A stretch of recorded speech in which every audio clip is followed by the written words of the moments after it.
The textures of the leaves, the way they look in the fall.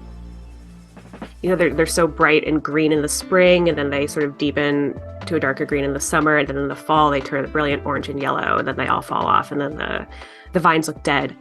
It does sort of transport me to home, into my childhood and growing up, in a way that makes me feel like I'm sort of like remaking a home space.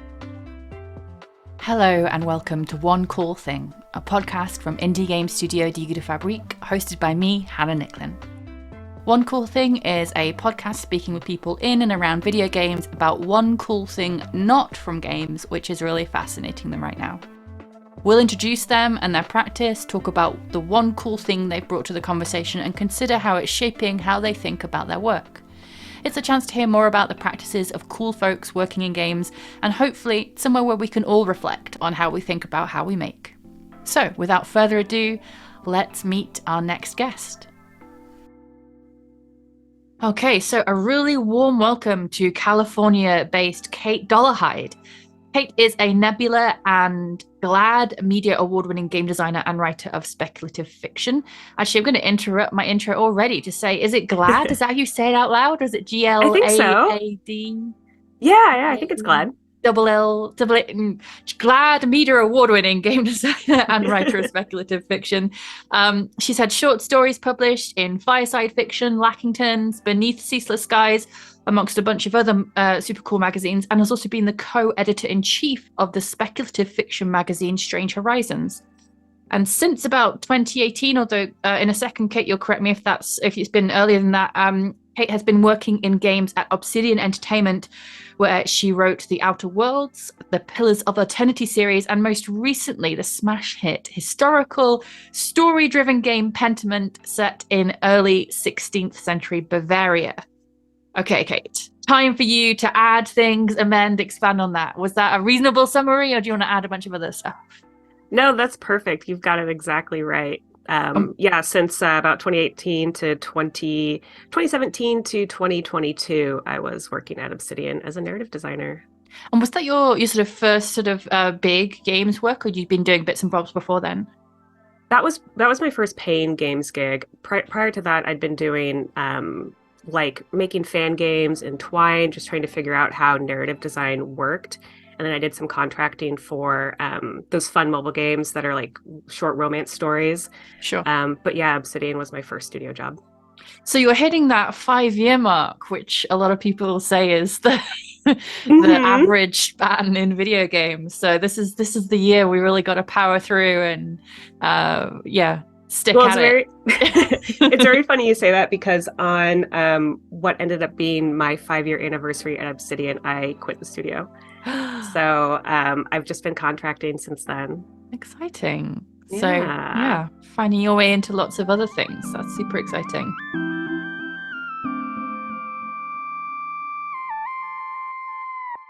We're here to talk about one cool thing that you have brought to offer us. And so this is the point at which I ask you to tell us all what you've brought.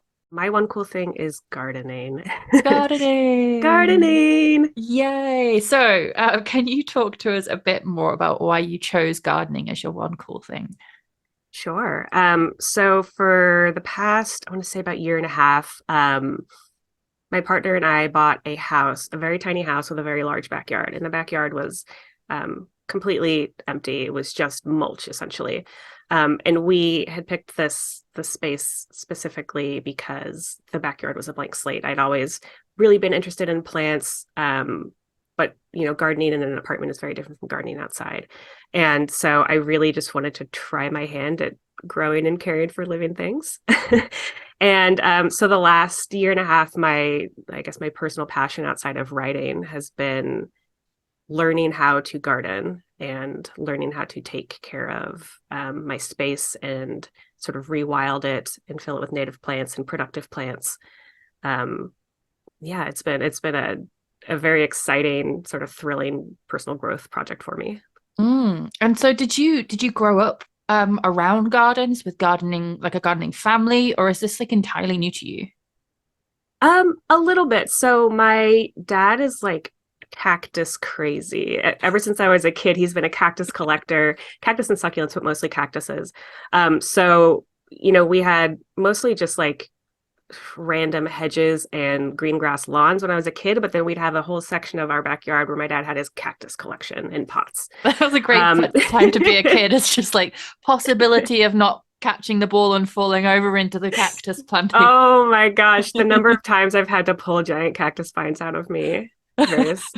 Yeah. So he'd always had sort of a passion for taking care of cactuses specifically, and I thought it was very curious and strange. And as I got older, I think that sort of morphed for him into more regular houseplants, establishing a big garden at his own home. He got really into growing grapes.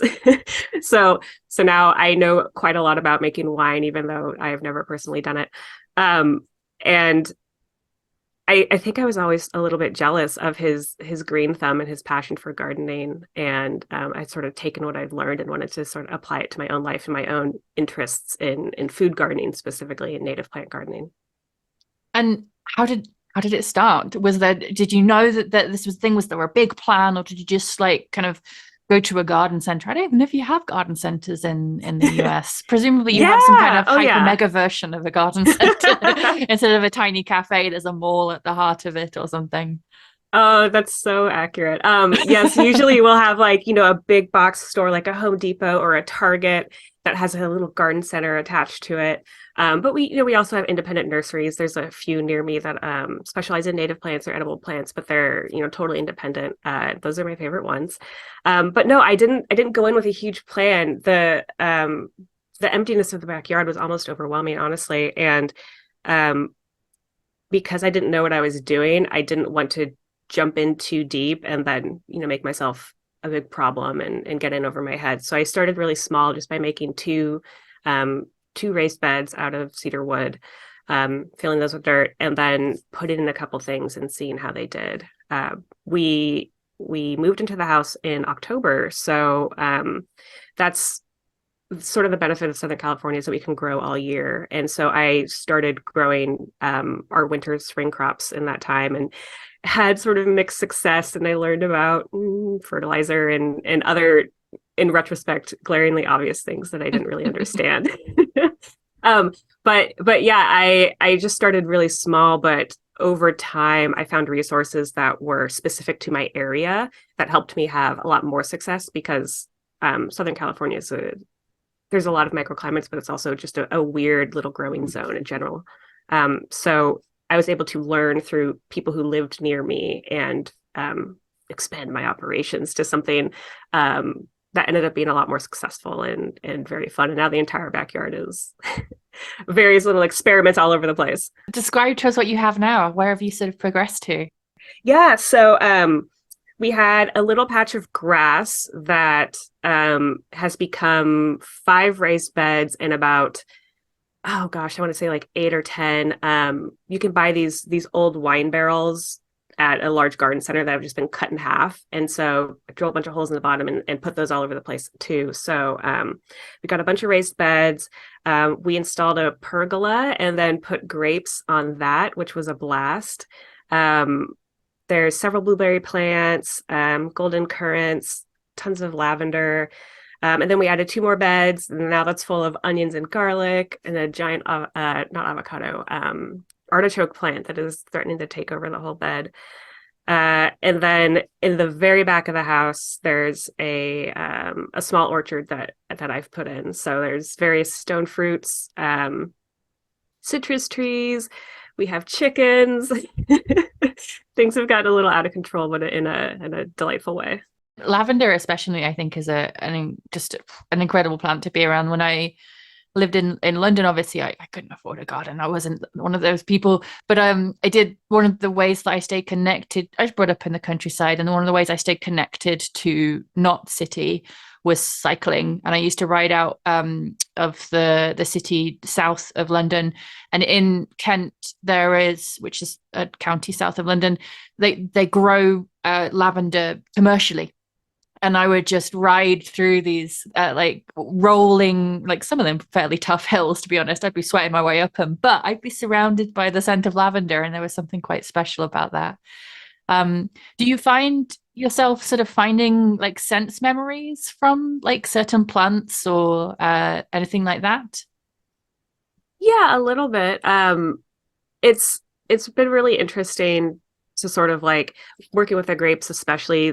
I'm growing table grapes and not wine grapes, but it brings back memories of like helping my dad tend the plants, the textures of the leaves, the way they look in the fall. They they're so bright and green in the spring, and then they sort of deepen to a darker green in the summer, and then in the fall they turn a brilliant orange and yellow, and then they all fall off, and then the vines look dead. But it does sort of transport me to home, into my childhood and growing up, and in a way that makes me feel like I'm sort of like remaking a home space here, and just sort of teleporting my little memories to the garden. I often find myself knowing the names of a plant or sometimes a bird and not knowing where it's come from, except that knowing I must have inherited it from my mother or my grandmother, because I would be walking around and they would be naming things around me, and I'd never tried to remember those things, but I'll just hear something and know it's a skylark and know that that's just a gift from what I've inherited, But there's also, it sounds really like two things which has come out of this journey for you, this cool thing that's now a part of your life, reconnecting to community and also to the literal like soil of like Southern California, right? Yeah. Like, you spoke about sort of native plants and like just knowing about the climate and the soil and these things. Like, does that feel like it's an important texture for you about the journey into gardening? Yeah, absolutely. It's very interesting, at least for me. I was born in Southern California, and then my family moved around quite a lot when I was a kid, and I came back here as high schooler. Went to high school here, went away for college, came back, and now, through no really intentions of my own, I'm living in the same county I was born in. And so connecting with the native plants here, I do feel sort of like I'm connecting to my past and my family heritage. My family's been in Southern California for quite a long time at this point. And so getting to know the native plants in my area, or that used to grow in my area, means sort of getting to know California, parts of it before it was sort of suburbanized. So like there's a wonderful application called CalScape, a website that'll allow you to search for native plants in a certain zip code and give you a whole list of different kinds of different plants that are native to your area. And it's been a fascinating way for me to learn about what the ecosystem was like before my house was built on top of it. So through that and research and going to local native plant nurseries, I've been able to find oak trees that are threatened that used to live in this area and no longer do, like Engelmann oaks, and then plant a couple in my front yard, which is very exciting. Getting native salvias and flowers and all of that stuff, helping to bring pollinators to the yard, has also been quite cool. So I've also gotten into, I guess, casual birding just in my backyard. And so, like different hummingbirds will show up in the yard that I'd never seen before. And then being able to look those up and be like, oh, this is a relatively uncommon hummingbird that is here. This is a woodpecker that shows up, like 2 months out of the year. And it's coming to see the native plants in my yard is very cool. And so there's been, I guess for me, a sort of a reconnecting to the place where I come from. And then also through the productive plant gardening, as you said, the sort of a connection to community. Part of the reason I wanted to get into growing food, or at least try it out, see if I could be any good at it, was I was just thinking about like, who knows what the future holds. If I'm ever in a scenario where I need to take care of my family and my community, I want to have useful skills to bring to them, aside from like, I can write you books and video games. And so being able to feed the people in my life, to feed my neighbors, something that's really important to me. And it's been very cool and very wonderful to connect to my neighbors, people who live next door to me, who live across the street, by bringing them chicken eggs, by bringing them oranges, by bringing them avocados, and then them giving me the stuff that they grow in their yards, guavas and dragon fruit and stuff like that. So it's just been a very fulfilling way to sort of meet the people around me and build strong ties. For sure, yeah. I'm going to bring a really facile reference to the conversation now, but this is making me think of a scene in the book World War Z. I don't know if you ever read that. Oh, I did so long ago. which is actually just a really fun book. It's this sort of report on the zombie apocalypse written after the fact.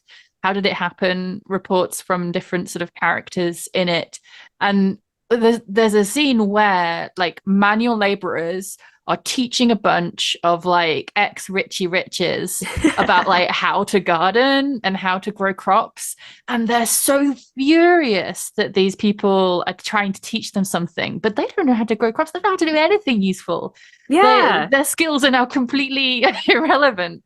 So you can be that person. You can be that useful person. Not that I'm saying there are going to be zombies coming. Yeah. Well, who knows? Yes, but I mean, also more seriously, there's a sort of like radical personalist political going on here, right? I think I first realized that gardens were an actual sort of political, whether big P or small P political, I'm not sure, thing when I was like 17. I read a play by Tom Stoppard called Arcadia, which in part is about the discovery of mathematics and is in part about the fallibility of historical studies, but is also about gardening. And like the people who decided what gardens were in England in the Enlightenment period and how they were about angles and beauty and symmetry versus the romantic gardeners who decided that everything had to look really rugged and there was a hermitage and et cetera, except it was also still made up, right? And around that time, I sort of learned that all the gardens I saw on American TV were an English idea of what a garden is. Like, absolutely, yes. Y'all shouldn't have grass. No, like California should not have lawns because absolutely not. It takes so much water to make them grow, and that's it. And you don't live in a watery place. Absolutely not. It's a desert. Yeah. So there's something I think also really interesting, like political as a practice of working with native plants and native landscapes, right? Yeah, absolutely. It's very funny to for you to bring up English gardens because there is such a received notion of the Platonic ideal of the garden, and the like American mind is this traditional English garden, which in many places in the country just don't make sense to grow. There's some locations where the climate is maybe similar, but for most of the country it just doesn't make sense. So like big lawns, big hedges. It's so hard to find native plants unless you're going to a native plant specific nursery, because everything that we sort of get into our big garden centers, there'll be a ton of plants from like New Zealand and Australia, from Central and East Asia. And it's like, yeah, they can grow here over the Mediterranean, especially for Southern California. It's like, yeah, they can grow here, but what about the plants that were already here before we built on top of them? Because the plants from other parts of the world, beautiful as they may be, our local flora and fauna did not, evolve to alongside those plants. So they don't use them as efficiently. It's not what they need to eat, or to live in, or make their nest out of, or what have you. By, putting native plants in the yard, by trying to create or recreate the little ecosystem that used to be here, I feel like it helps, create a home for these creatures that were sort of pushed out of these spaces.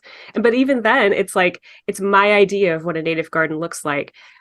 The vast variety of plants that I can sort of pull in from the various regions around where I live, they wouldn't have grown quite the way I would put them together, right? You wouldn't have 30 different kinds of flowers from all the different microclimates in Southern California in one front yard. But I feel like it's still a step in a direction of recreating the space that used to be here. Another book I read recently, is it called The History of the Dawn of? Oh, The Dawn of Everything. Yeah, The Dawn of Everything. Thank you so much. Yeah. I read I've almost finished it. I started reading it and then got really tired. So there you go. That was my experience of that book. Yeah.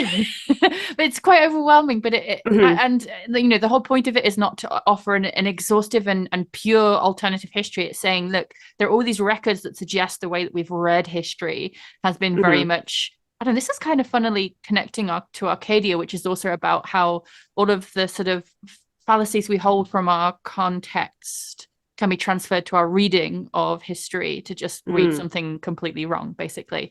And they land on the Americas. I mean, the bit that is now Canada more than I think the bit which is now the USA, but they cover like a whole like rich kind of thing of history, and a lot of it is saying that actually like farming isn't the way that everyone went. It isn't the way that all societies were built, and certainly that might have been true of parts of Europe, but a lot of communities, survived and thrived and developed themselves on different agrarian techniques, which might have been like moving around a bunch and Yeah.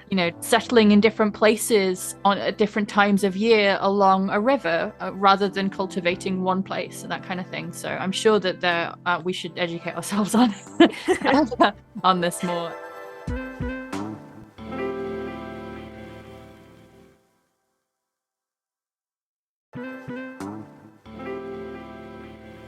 Thank you so much for sharing with us more about your sort of fascination with gardening at the moment, or hopefully like continuing. Obviously, I don't want to imply that it's a thing that you're going through. There's a thing that you're in. From that context, can you share any examples of how gardening is shaping your practice as someone involved in games? Oh my gosh. Yes. I want to say that I feel like the most valuable lesson there, I suppose there's two. The most valuable lessons I've learned from gardening are probably faith and resilience. The thing about a garden is that it takes so long to develop, right? You start it in one season, you don't see the fruits of that for another season. You don't really see the garden, the things that planned or planted come into their own for almost 2 years. You plant a fruit tree and you cannot expect to get fruit for at least a couple of years, as it sort of gets situated in your space. And so you have to have faith when you are setting this stuff out that you are making good choices for the moment that will bear fruit in the future. And that is so much making games, right? You don't know how the game is going to come together at the end. Very likely you will make a lot of different choices and remake them across the period of production. But you have to have faith that you and the people you're working with are, and all the little choices that you're making are coming together to create something, vibrant and whole and beautiful. And so holding on to that faith in the process, but also faith in the vision of what you're trying to make, has certainly been a very valuable lesson that I've learned. And then also just resilience. I have a very aggressive artichoke plant that I've tried to kill several times and it keeps coming back. I eventually just put a garden bed on top of it, layers of cardboard, layers of dirt, planted onions in it. And then a few months later, it was like, hey, I'm back. It was popping right out through the bed again. And I was like, okay, I can't kill the artichoke. It wants to be here. I guess it's just going to live here. And then on the flip side, plants I pay very close attention to and I'm doing my best to take care of die from over attention. So I think there's something there about being resilient against the things that try to take you down. Games can be a very challenging space to work in sometimes. There are always setbacks. The lows can be quite low, but you can keep growing through it sometimes. And then hypervigilance around, paying too close attention to things can also hurt them. And so sometimes backing off and letting things develop as they develop and not trying to exert total control over the things around you is actually better for the health of the garden or the game or the team that you're working on. Be the artichoke. Yeah. Be the artichoke in your life. I wonder if you have any cool specific stories about, So obviously Pentiment is on everyone's mind right now, winning a bunch of awards and nominations. You're a BAFTA nominee. That's super exciting. So I wonder if there are any moments where, I don't know, gardening helped you work through something in your head with Pentiment, or whether lessons you've learned from gardening sort of strengthened your resolve in a moment in the development of Pentiment. It's very interesting. I feel like my development with gardening happened in parallel with the development of Pentiment. And I think what I most took away from it, or helped me most with developing Pentiment, was understanding the way the people in the town of Tassing in 16th century Bavaria, how closely they lived with the land. They were entirely subject to the weather. They were entirely subject to the land and the conditions. And they were also subject to, the lords and the church. But that, because I ended up writing most of the peasants in Pentiment, that gave me I think a very helpful sort of understanding of the context they were operating in, and helped me sort of, I guess, build empathy with them to understand, a bridge to understanding what their life might have been like. There's so many failures and setbacks in gardening, and for me, it became like a place of refuge when there would be failures and setbacks in the game. If a specific design doesn't work out, or it's getting, playtest feedback that is like contradictory, or we're not sure how to solve the problem. Because I worked at home, for me, it was very helpful to just go out into the garden and spend time with the plants and taking my mind off obsessing over whatever the design problem was, and then letting my sort of subconscious cook on it while I was just digging around in the dirt. I feel like I ended up solving a lot of character problems that way, or design problems. I'm really glad you brought that up, because I think that I'm keen for One Cool Thing not to be about saying everything that you do in your life is about making games. It's more to do with like, you're a whole human who makes games. And of course, everything in your life shapes you, and then you choose to shape games with some of your time. But escape is as important as like how things contribute to your practice, right? And part of practice is rest. Part of practice is laying fallow, if we're going to use earthy terms, right? It's allowing the soil to recharge. So I think that it's really important to bring up that escape is a really important practice. And like for me, I'm struggling a little bit sort of post like COVID era exhaustion, I have to say, with my relationship to cycling. And it has always, in times before, been a place of refuge and escape, and a place where ideas kind of would percolate in my mind, but it was like they were happening in my peripheral vision, but I was just looking forward and pedaling, right? And I've struggled so much losing that, because I just don't have the energy to get out most days, and I also then don't have the energy to recharge because I'm not doing that thing. So I think that it's a real treasure, and if you find the place where you recharge, like, treasure it.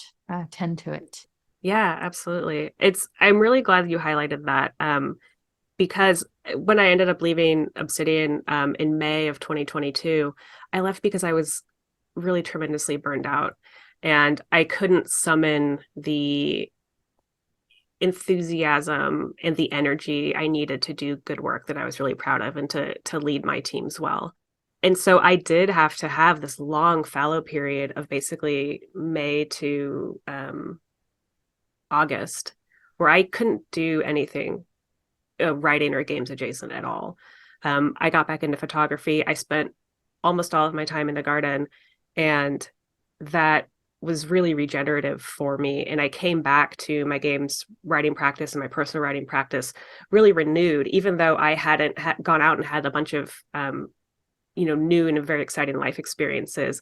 It was just not exercising those muscles for a while let me come back to them stronger and more fortified to reapply them.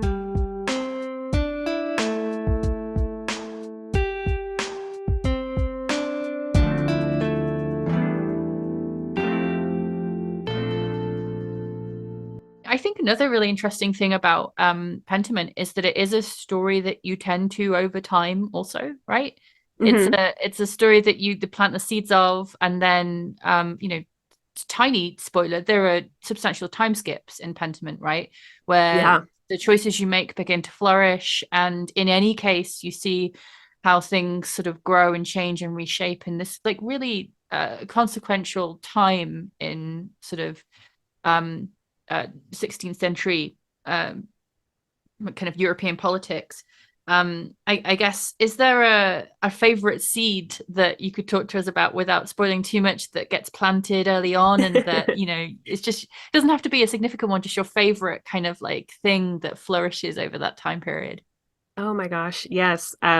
Yeah, one of the great joys of Pentiment is that it takes place over the course of 25 years and or maybe a little bit longer than that. But one of it's so funny how games work. One of my favorite things that I ended up putting in Pentiment in the first act is you meet a character called Paul.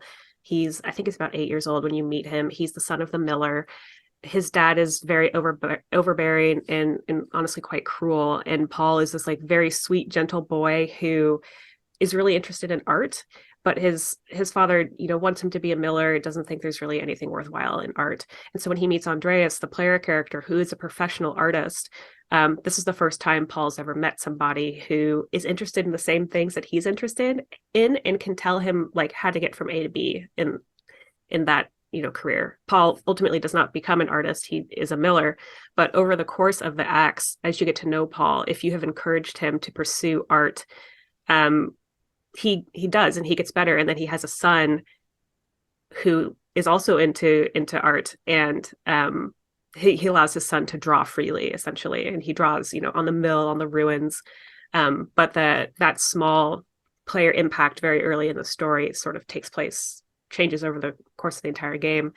And one of the things I really loved about that was that I added that detail about Paul kind of on a whim. And then I left the development of Pentiment for about 6 months to work on a different game at the studio. And then I came back to help close it out and then get it out the door. And I got to come back and see how the rest of the team had developed that into something, you know, that was so much bigger and so much more meaningful than I had initially sort of dashed off as a fun little detail. And so it grown while I was not looking at it.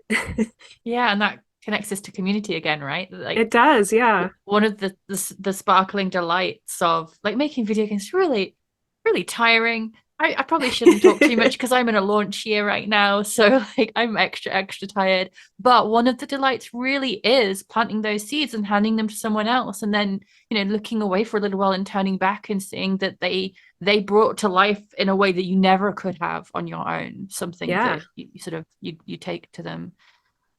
So that's super nice. Thank you. Real quick, I just want to say, I don't know if anyone has mentioned this to you specifically, but one of the earliest seeds of Pentiment's design was Mutazione. We all played it as a team. It was, I think, of the games that we sort of reviewed as comps for this game when we were initially designing it, I think it was one that everyone on the team really enjoyed, and we drew so much of that forward in as seeds into Pentiment. So Pentiment kind of grew out of Mutazione. Well, that has made my day. Thank you. Thank you so much. And thank you for making that game. I mean, it was a game that really did need a lot of bedding in as well. Like it grew in Nils's mind before he even founded the company, over a decade before it came out. And we're sharing a bunch of stuff on Instagram right now, including like character sheets that Nils drew a decade before it came out, and some of these characters are like almost fully formed in his mind. And it was a real generosity with which Nils like offered me, because I sort of joined and they were kind of, he had this story world and characters, but he like they didn't have anyone helping them tell it. They hadn't thought about the narrative design or the quality of the writing and how to bring it to life in those terms. And it was, such generosity with which Nils offered me that world and let me sort of shape and reshape it with him.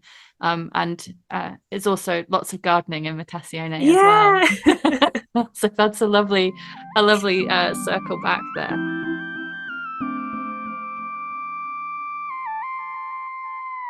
I'm going to wrap us up. Is there a final thought or lesson that you might like to offer the lovely listeners with regards to your one cool thing?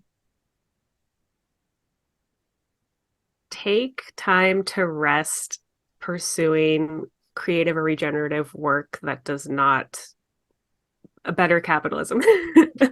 I agree. Heal yourself through that. Yeah. And I guess we should say that there's a bunch of privilege involved in being able to rest. Like if people are carers or people are, doing 9 to 5 jobs, just sort of, and struggling to put food on the table, being told to rest is a super like tough thing to find. I think my answers there are always like, rest on your boss's dollar. Yeah. Like if you do what David Graeber called in one of his books a bullshit job, which is a job where someone wouldn't notice if you didn't work for an hour, find that space if you can. And there's a really, really beautiful book actually, which is particularly aimed at I guess how patriarchy plays into burnout. The book is called Burnout, and it's this super accessible book by two people called Nagowski. I think one of them is called Emily, and one of them is called Amelia. Emily and Amelia Nagowski. And this book, Burnout: The Secret to Unlocking the Stress Cycle, it's the book that in my life has most equipped me to understand better that stress is a physiological experience and stresses are external causes of stress. But even if you can't address those stresses, you can resolve stress, this physiological cycle in your body. And that doesn't have to be through, like, one of the ways is exercise, but you could dance or you could cry or you could, it gives you all of these techniques. And it's also trans-inclusive. It's also acknowledges the role white supremacy plays in stress. It is, it's got a very pink cover. It does look like a self-help book, but I think that they did that to like stealth it into people's lives because it's a really beautiful read on resolving the stress response cycle in our bodies. And rest can take many forms. And part of it is also about addressing the fact that if you are socialized to take more caring responsibilities than others, for example, if you were, raised as a woman under patriarchy, for example, you are less likely to believe that you are deserving of rest, and that might be a thing that people could find space to be fallow through aggressively demanding to themselves even that they're worth it and that they deserve it. It's a thing I feel really strongly about. As ever, all of the things that we've mentioned here will go into the liner notes. So if we've referenced something, it'll be there for you all to discover and uncover. In the meantime, do you have anything that you'd like to promote and any socials that we should follow you on? Sure. Let's see. I am present on Twitter and Instagram as Kate Dollarhyde, all one word. Keep it easy. And at the moment, I think the only thing I want to promote is Pentiment. If a narrative adventure murder mystery set in 16th century Bavaria sounds appealing to you, I would encourage you to give it a shot. It's about 20 hours. It's on Xbox and PC, free through Game Pass. If you have Game Pass, which is not free, please give it a shot. It's a true labor of love from the team. It was a real pleasure to work on. And I would even encourage you, if you're not sure if that's what you want, to give it a go because it's really surprising and beautiful. And I think it's a real gem. So congratulations on that. Thank you. Hope you'll win the BAFTA. I haven't had a look at the shortlist actually, so maybe there's lots of people I want to win and everyone should get one. That's also a possibility. Thank you so much for your time, Kate Dollarhyde, and hope you have a great rest of your day. Bye-bye. Thank you, Hannah. You too. Take care. I loved listening to Kate talk about her connection to gardening.